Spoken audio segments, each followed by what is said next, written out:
CM Dhami के समर्थन में आज समर में उतरे योगी आदित्यनाथ। चंपावत उपचुनाव में कर रहे हैं प्रचार प्रसार।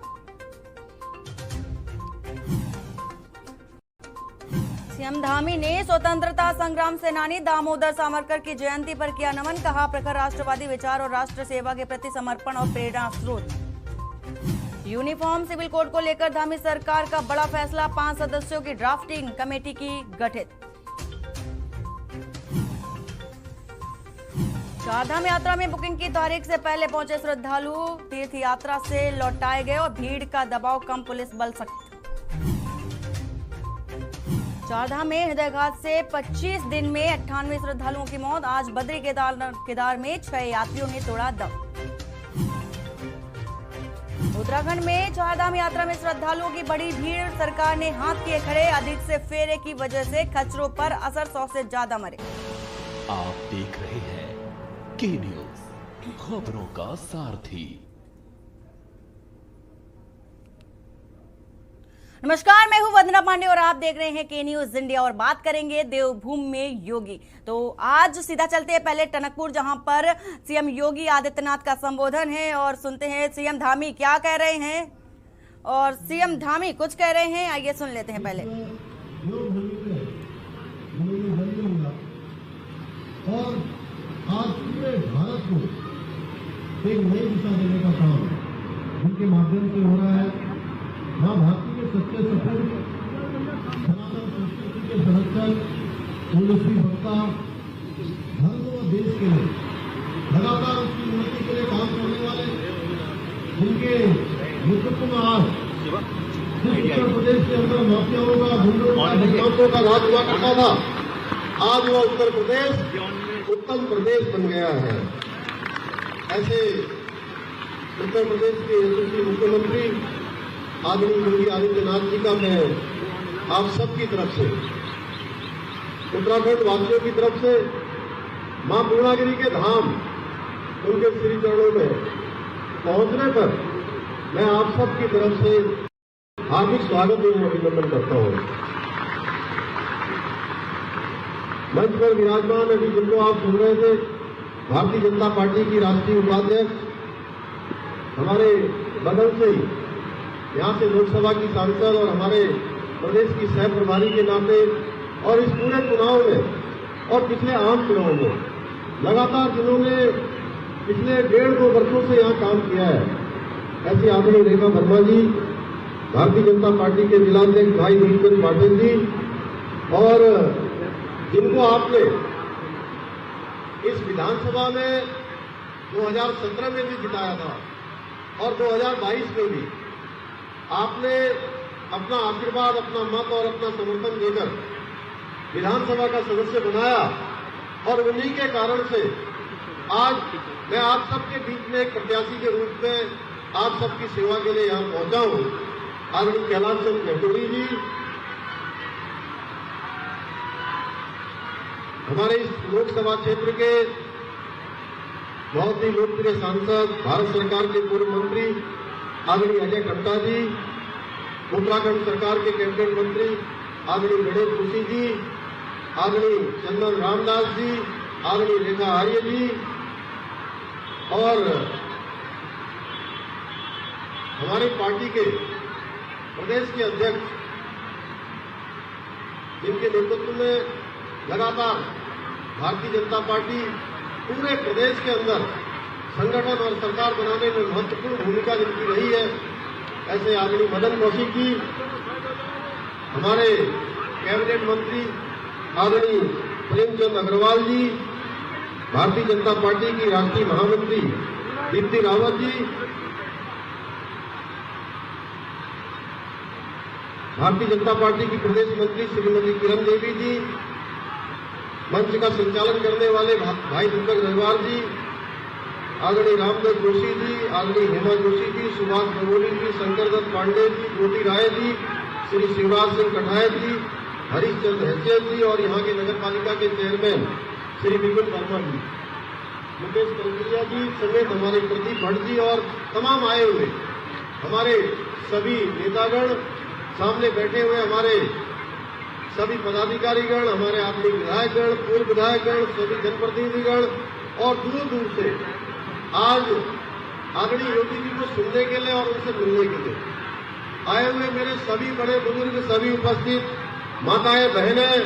मेरे नौजवान साथियों, उपस्थित पत्रकार मित्रों, छायाकार बंधुओं, मैं आप सबका इस सभा में आने पर आप सबका अपनी तरफ से स्वागत करता हूं, आप सबका अभिनंदन करता हूं और एक बार मैं चाहूंगा कि जोरदार तालियां बजा के सारे लोग आदरणीय योगी जी का दोनों हाथों से, करतल ध्वनि से ताली बजाकर उनका स्वागत करेंगे।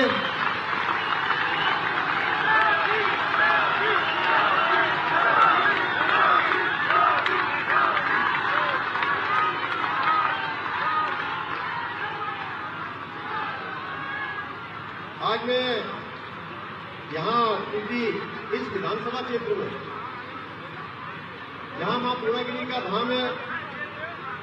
मां शारदा का तट है और बगल में ही आदरणीय महायोगी गुरु गोरखनाथ जी का स्थान भी है और उनका चंपावत क्षेत्र का संबंध सतयुग से है। उनकी जगाई भूमि आज भी हम सभी लोगों को सत्य और धर्म के मार्ग पर चलने को प्रेरित कर रही है। भाइयों बहनों, मैं अभिभूत हूं आज महाराज जी के यहाँ आगमन पर। आप जब पिछले दिनों 3 दिन के प्रवास पर उत्तराखंड आए थे तो होता क्या है कि अक्सर हम लोग निवेदन करते हैं कि आप एक दिन यहाँ आ जाइए और हर कोई चाहता है कि योगी जी उनके क्षेत्रों में पहुंचे। मैं भी प्रत्याशी हूं, मेरे मन में भी इच्छा थी, लेकिन मैं चूंकि वो अंतर्यामी भी है, उन्होंने स्वयं ही मुझसे कहा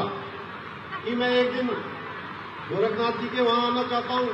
एक दिन मैं चंपावत आना चाहता हूं। और मैं बताऊं, आप तो चुनाव के लिए आए, अगली बार वो बनबसा और महायोगी गोरखनाथ जी की भूमि पर भी उन्होंने आने का वायदा किया है।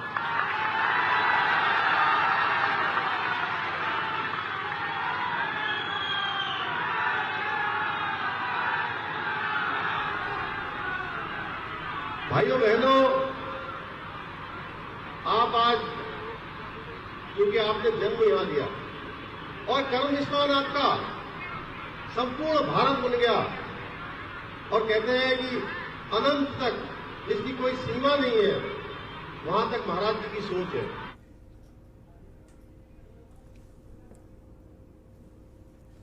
तो चंपावत में सीएम धामी का संबोधन सुन रहे थे अभी आप, और कुछ ही देर बाद अभी सीएम योगी आदित्यनाथ का भी संबोधन होगा। इससे पहले आपको ये भी बता दें कि चंपावत में उपचुनाव होने हैं और उपचुनाव की पूरी तैयारियां कर ली गई हैं और इसके साथ ही चंपावत में अब योगी की हुंकार भी भरी नजर आ रही है, भरती हुई नजर आ रही है। इससे पहले योगी आदित्यनाथ रोड शो करते नजर आए थे और कुछ ही देर बाद अभी संबोधन भी उनका सुनने को मिलेगा। हमारे साथ राजेश वर्मा, ब्यूरो चीफ, जुड़े हुए हैं। राजेश जी, लगातार ये चंपावत में जो उपचुनाव होने हैं, तैयारियां तो देख ही रहते, लेकिन आज जो तैयारियां है, रैली है, रोड शो है, वो देखने को मिला। योगी आदित्यनाथ अब नैया पार करने के लिए पहुंच गए हैं चंपावत। तो पूरी तरह से तैयारी हो चुकी है बीजेपी की ओर से चंपावत उपचुनाव को लेकर के।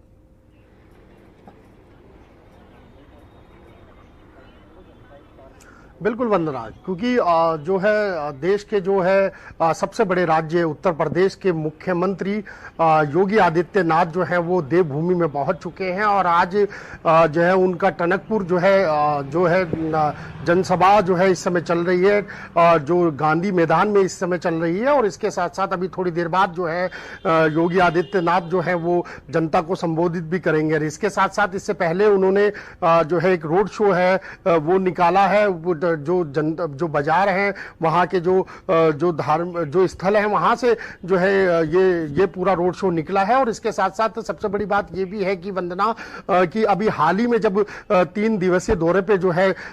यूपी के मुख्यमंत्री आदित्य योगीनाथ जब आए थे तो उन्होंने खुद स्वयं जो है धामी से ये वादा किया था कि मैं उनके चुनाव में जो है वो जरूर आऊंगा। तो वो कहीं ना कहीं जो है उन्होंने अपना वादा जो है एक छोटे भाई के तौर पर जो है धामी को जो है आश्वासन दिया था, और धामी अपने बड़े भाई के तौर पे जो है आदित्य योगीनाथ को देखते हैं, तो उन्होंने कहीं ना कहीं अपना वादा पूरा किया है। और वही अभी थोड़ी देर पहले जो है धामी बता भी रहे थे कि हमने बोला था, और उन्होंने हमारे बोलने से पहले ही अपनी भावनाएं व्यतीत कर दी थी कि वो टनकपुर जो है चंपावत जो जब उनका चुनाव होगा, उपचुनाव, उसमें जरूर आएंगे। अब उल्टी गिनती जो है वो शुरू हो चुकी है, क्योंकि 31 तारीख को मतदान होना है वंदना, और 31 तारीख से पहले यानी कि कल जो है चुनाव प्रचार जो है वो पूरी तरीके से थम जाएगा। और इससे पहले की बात करें तो अभी तक जो है तमाम स्टार प्रचारक जो है वो भाजपा के वहां पर मौजूद हैं। और आज जो है जैसे मैंने आपको बताया कि अभी थोड़ी देर बाद जो है योगी आदित्यनाथ जो है वो जनता को संबोधित करेंगे, और इसके साथ साथ जो है धामी के लिए जो है जनता से जो है वोट की मांग करेंगे। तो कहा जा सकता है कि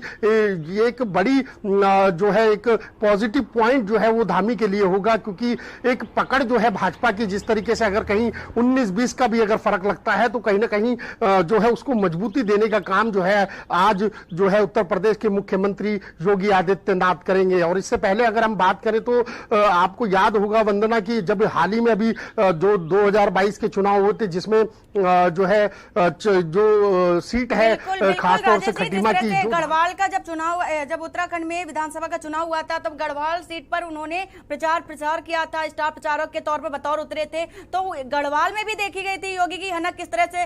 उत्तराखंड की जनता में नजर आई थी, और बाकायदा बीजेपी वहां से जीती भी। तो यही विश्वास है पुष्कर सिंह धामी को कि चंपावत में भी अब स्टार प्रचारक के तौर पर उतरेंगे सीएम योगी आदित्यनाथ, तो चंपावत में भी बीजेपी की जीत तय होगी।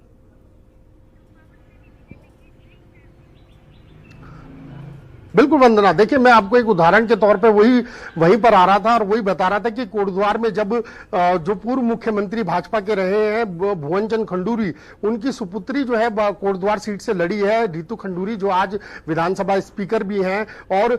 उनकी जीत जो है आश्वस्त थी कि वहां पर लग रहा था कि कोई कांटे की टक्कर जो है वो वहां पर कोटद्वार सीट पे जो है भाजपा और कांग्रेस के बीच में देखने को मिली थी। लेकिन जब आदित्य योगीनाथ जो है वहां पर पहुंचे तो वहां पर कहीं ना कहीं कहा जाए कि जब उन्होंने जनसभा की संबोधन किया और उसके बाद जो है कहीं ना कहीं समीकरण जो है वो भाजपा की तरफ गए, और एक निश्चित तौर पर एक जीत जो है, एक बड़ी जीत जो है कोटद्वार सीट पे हुई। और वही सबक लेते हुए कहा जा सकता है कि पुष्कर सिंह धामी ने अपनी इस पहल को किया है। और उन्होंने जब वो उनके, जैसे मैंने आपको बताया कि जब अभी 3 दिन दिवसीय दौरे पे जब योगी आदित्यनाथ उत्तराखंड आए थे और अपने आवास पर भी गए थे, अपनी माता से उनका जो है उन मुलाकात हुई थी और वहां पर भी उन्होंने एक छोटी जनसभा की थी, तो वहीं पर उन्होंने तस्वीरें साफ कर दी थी कि वो अब जो है उपचुनाव में जो है धामी के लिए जो है वो प्रचार करेंगे और वो जरूर आएंगे। तो कहीं ना कहीं अपना वादा जो है एक बड़े भाई के तौर पर जो है धामी के साथ उन्होंने जरूर निभाया है। और अभी कुछ ही देर बाद जो है कुछ ही देर बाद जो है योगी आदित्यनाथ जो है गांधी परेड ग्राउंड से जो है जो टनकपुर पे है वहां से जो है अभी थोड़ी देर बाद जनता को संबोधित करेंगे और भाजपा को वोट दिया जाए और धामी को खासतौर से वोट दिया जाए, क्योंकि डबल इंजन की सरकार को किस तरीके से आगे बढ़ाना है, किस तरीके से पहाड़ तक जो है जो एक विकास की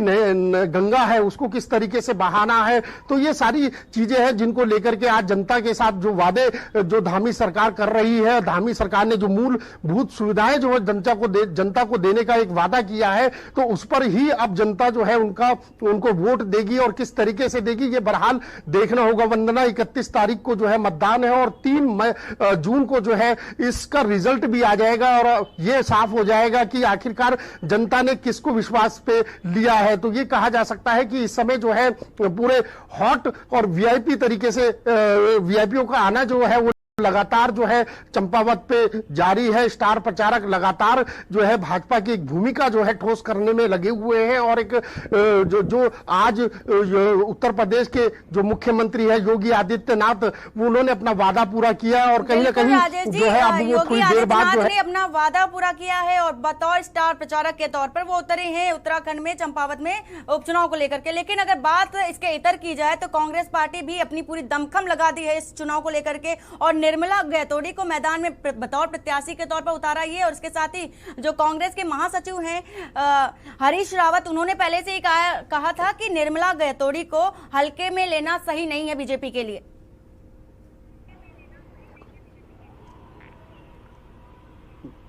बिल्कुल वंदना, देखिए पार्टी चाहे कोई भी हो वो हमेशा जीत का दावा हमेशा करती है, लेकिन जिस तरीके से हमने देखा है, क्योंकि धामी का परफॉर्मेंस जो है इस समय जो प्रचार चल रहा है वो बहुत बेहतर तरीके से देखने को मिल रहा है, लेकिन कहीं ना कहीं कांग्रेस भी इससे जो है कहा जा सकता है कि पीछे नहीं है। कांग्रेस भी टक्कर दे रही है, किसी को हल्के में नहीं आंका जा सकता। ये तो जनता का फैसला है और जनता जनार्दन वो तय करेगी कि 31 मई को जब मतदान होगा तो वो किसके रुख में जाता है, ये बहरहाल देखना होगा। लेकिन जो है कांटे की टक्कर जो है वो दोनों पक्षों में देखने को मिल रही है। लेकिन जिस तरीके से जो तैयारी है धामी की, क्योंकि उनको लगता था कि जो अभी हाल ही में जो उनकी जो हार हुई थी खटीमा सीट पे, तो उन्होंने किसी पर इस सीट को लेकर के इस बार जो है कोई भरोसा मुझे लगता है कि नहीं किया। उन्होंने खुद जो है उस सीट को लेकर के, अपने प्रचार को लेकर के और किस तरीके से उनकी रणनीति होगी इस चुनाव में जीतने की, वो उन्होंने स्वयं खुद जो है वो तैयार की है। क्योंकि उन्होंने इस बार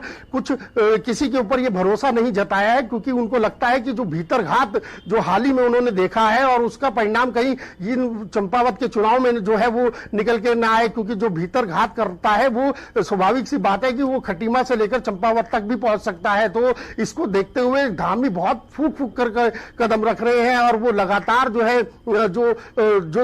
जितने भी स्टार प्रचारक हैं तमाम, जो मैं देख रहा हूं कि लगभग एक माह से जो है तमाम भाजपा के तमाम जितने दिग्गज नेता हैं वो चंपावत चुनाव प्रचार में जो है वो लगातार व्यस्त हैं, लगातार प्रचार कर रहे हैं। और आज जिस तरीके का माहौल जो है वो भाजपा की तरफ से देखने को मिल रहा है, क्योंकि मुख्यमंत्री जो है उत्तर प्रदेश के वहां पहुंच चुके हैं और अभी थोड़ी देर पहले ही जो है धामी ने उनकी तारीफ जो है वहां पर भरे मंच से की है। और उन्होंने ये भी कहा है कि आदित्य योगीनाथ जो है वो जल्द ही जो है अगली बार, अभी तो चुनाव प्रचार के तौर पे आए हैं, जनसभा को संबोधित करना है, लेकिन अगली बार जब आएंगे तो वो 3-4 दिन के लिए ऐसे आएंगे। और क्योंकि वहां पर एक जो है गोरखनाथ मंदिर भी है जो बहुत प्रसिद्ध है, और गोरखनाथ मंदिर आने की जो है उन्होंने जो है धामी से जो है चर्चा भी स्टेज पे ही की है। और उन्होंने सीधा जो है जनता के बीच में इस बात की भी घोषणा कर दी कि वो जल्द ही जो है 3 दिन के दौरे पे जो है वो यहां पर दोबारा आएंगे और गोरखनाथ मंदिर के वो दर्शन करेंगे, क्योंकि उनका धर्म स्थल है और खासतौर से जो देवभूमि के लिए तो खुद ही वो एक स्टार प्रचारक के तौर पे भी काम कर रहे हैं। और दूसरा ये भी कहा जा सकता है कि उनका जो जीवन है वो देवभूमि से निकला है। और बिल्कुल राजेश जी, योगी आदित्यनाथ का जीवन भी देवभूमि से ही निकला हुआ है, ऐसा संबोधन करते हुए नजर आए थे अभी पुष्कर सिंह धामी। पूरी जानकारी देने के लिए आपका शुक्रिया। तो यहाँ पर लगातार आपको तस्वीरें भी दिखा रहे हैं चंपावत से, जहां पर सीएम धामी के संबोधन को अभी आपने सुना है। एक और कार्यक्रम में मैंने महाराज जी को बताया था वहां हरिद्वार में। और यहाँ रुकते एक छोटे से ब्रेक के लिए, जल्द हाजिर होते हैं। आप देख रहे हैं के न्यूज, खबरों का सारथी।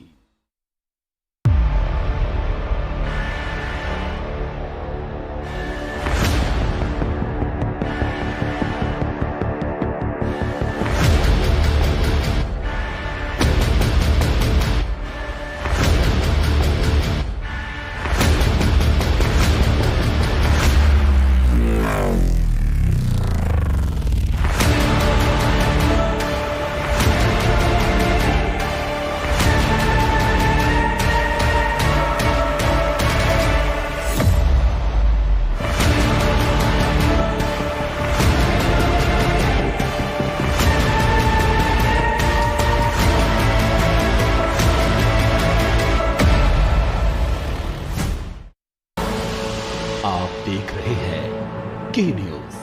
खबरों का सारथी। ब्रेक के बाद आपका स्वागत है और सीधा चलते हैं टनकपुर, जहां पर सीएम धामी का संबोधन आप सुन रहे हैं। नामांकन करी और नामांकनाबाद लगभग में 7-8 दिन लगातार मैं क्षेत्र में रही हूँ और मैं सब जगह मैंने सुना कि चुनाव में हम सब लोग तम जीतू मरिया। तो मैं आज तुमसे ये पुनः कह रही हूँ कि तुम सब जीतू बचा, लेकिन आज मुझे ये पूछे कि अब जितन न मरिया, अब जितून की ना हमिल 31 तारीख सबल ने वोट हलन की ना जान छो। और जो 2 नंबर में था तुम लोग फूल अब परम सौभाग्यशाली है कि महापुर सीएम धामी को, जिन्होंने चंपावत में उपचुनाव है और इस बात की तैयारी भी कर ली गई है पूरी तरह से। और ये भी बता दें कि चंपावत में उपचुनाव से पहले ही सीएम धामी ने 300 करोड़ की योजनाओं को पहले ही मंजूरी दे दी थी। चंपावत में जो विकास योजनाएं अधर में हैं उनको मंजूरी दे दी है कि उपचुनाव से पहले ही उन्होंने 300 करोड़ की मंजूरी दे दी थी। और इसके साथ ही आपको बता दें कि शारदा नदी के तट पर पूजा अर्चना करते नजर आए थे, मां पूर्णागिरी के भी पूजन पाठ करते नजर आए थे। तब भी उन्होंने कहा था कि शारदा तट को निर्माण के लिए वो चुनाव के बाद अब इस पर फोकस करेंगे। और इसके साथ ही आज सीएम योगी आदित्यनाथ पहुंचे हुए हैं चंपावत और रोड शो करते नजर आए थे। अभी थोड़ी देर बाद उनका संबोधन भी होगा।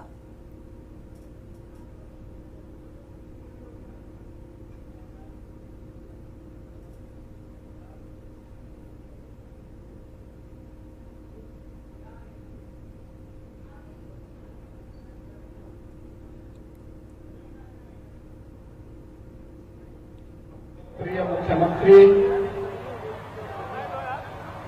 और चंपावत विधानसभा सीट से भारतीय जनता पार्टी के प्रत्याशी माननीय श्री पुष्कर सिंह धामी जी, भारतीय जनता पार्टी के राष्ट्रीय उपाध्यक्ष और उत्तराखंड की सह-प्रभारी लोकप्रिय सांसद श्रीमती रेखा वर्मा जी, भारतीय जनता पार्टी के प्रदेश के अध्यक्ष माननीय श्री मदन कौशिक जी, इस क्षेत्र के निवर्तमान विधायक माननीय श्री कैलाश गौतोड़ी जी, भारतीय जनता पार्टी के जिला के अध्यक्ष श्री दीपचंद पाठक जी, लोकप्रिय सांसद श्री अजय टम्टा जी, उत्तराखंड सरकार के सभी माननीय मंत्रीगण श्री चंदन रामदास जी, श्रीमती रेखा आर्य जी, श्री गणेश जोशी जी, श्री प्रेमचंद अग्रवाल जी, विधानसभा के प्रभारी श्री कैलाश शर्मा जी, महिला मोर्चा की राष्ट्रीय महामंत्री श्रीमती दीप्ति रावत जी, भारतीय जनता पार्टी के सभी पदाधिकारीगण, नगर पालिका टनकपुर के अध्यक्ष श्री विपिन वर्मा जी, जिला पंचायत के अध्यक्ष श्रीमती ज्योति राय जी, सभी पूर्व पदाधिकारीगण और भारी संख्या में यहां पर उपस्थित चंपावत विधानसभा क्षेत्र से जुड़े हुए सभी मेरे भाइयों बहनों, देवभूमि उत्तराखंड को कोटि कोटि नमन करते हुए मैं आप सबका हृदय से अभिनंदन करता हूं। भाइयों बहनों, उत्तराखंड चुनाव के दौरान मुझे उत्तराखंड के अंदर कुछ सभाओं में आना था, लेकिन अचानक खटीमा का कार्यक्रम मेरा स्थगित करवा करके अन्य स्थानों के कार्यक्रम लगा दिए गए थे। आदरणीय प्रधानमंत्री जी का रुद्रपुर में कार्यक्रम होने के कारण उस समय चाहते हुए भी मैं खटीमा का दौरा नहीं कर पाया था और मुझे इस बात का उस समय हार्दिक खेद था कि अगर हम लोग उस समय एक साथ खटीमा में गए होते तो खटीमा की तस्वीर कुछ और हो गई होती। लेकिन भाइयों बहनों, मैं उत्तराखंड के सभी मतदाता भाइयों बहनों का हृदय से अभिनंदन करता हूं कि आदरणीय प्रधानमंत्री श्री नरेंद्र मोदी जी के नेतृत्व में, उनके मार्गदर्शन में, श्री पुष्कर सिंह धामी जी के यशस्वी नेतृत्व में उत्तराखंड की जनता ने विश्वास करते हुए 2/3 बहुमत से फिर से उत्तराखंड के अंदर भारतीय जनता पार्टी की सरकार बनाई है और उत्तराखंड में मुख्यमंत्री के रूप में श्री पुष्कर सिंह धामी जी का अभिषेक होने के साथ ही ये चंपावत का सौभाग्य है कि आज केवल एक जनप्रतिनिधि का नहीं, एक मुख्यमंत्री का चुनाव करने का एक अवसर आप सबको प्राप्त हो रहा है। भाइयों बहनों, चंपावत जनपद की स्थापना 1997 में हुई थी। ये 25 वर्ष आज आपके पूरे होने जा रहे हैं और 25 वर्षों की इस यात्रा में जो सपने चंपावत ने देखे थे, विकास के सपने, रोजगार के सपने, इस क्षेत्र के तीर्थों के विकास की, पर्यटन के विकास की अनंत संभावनाओं को आगे बढ़ाने के सपने, मुझे लगता है मां पूर्णागिरी के आशीर्वाद से वे सपने सब साकार होने जा रहे हैं। जब चंपावत में प्रत्याशी के रूप में स्वयं प्रदेश के मुख्यमंत्री आपके बीच में यहां पर भारतीय जनता पार्टी के प्रत्याशी के रूप में आए हैं, मैं अभिनंदन करूंगा श्री कैलाश गौतोड़ी जी का, जिन्होंने विकास के लिए स्वतः आगे आकर के श्री पुष्कर सिंह धामी जी को आमंत्रित किया और मैंने कहा कि मैं चंपावत से आपको आमंत्रित करता हूं कि आप यहां से आइए, उपचुनाव लड़िए और आपके साथ ही विकास की एक नई धारा चंपावत के अंदर बहेगी। और आज भाइयों बहनों, मेरा सौभाग्य है कि मुझे भी आपके बीच में टनकपुर में आने का सौभाग्य प्राप्त हो रहा है।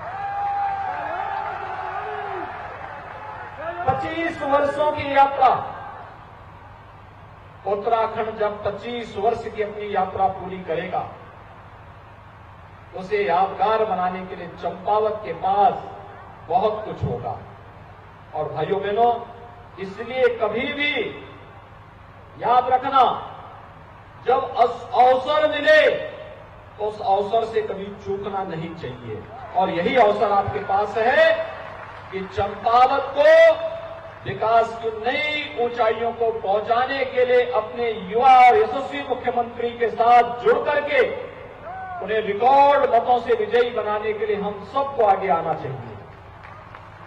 भाइयों बहनों, चंपावत का अपना पौराणिक इतिहास है। कहते हैं कि भगवान विष्णु का कुर्म अवतार इसी क्षेत्र में हुआ था। तो अभी आप सुन रहे थे सीएम योगी आदित्यनाथ को, जिन्होंने कहा कि जो अवसर मिले उसे खोना नहीं चाहिए। तो ये उत्तराखंड की जनता और चंपावत की जनता के लिए एक अवसर है जिसे खोना नहीं चाहिए। फिलहाल बुलेटिन में इतना ही। बाकी की खबरों के लिए बने रहिए आप के न्यूज इंडिया के साथ। नमस्कार।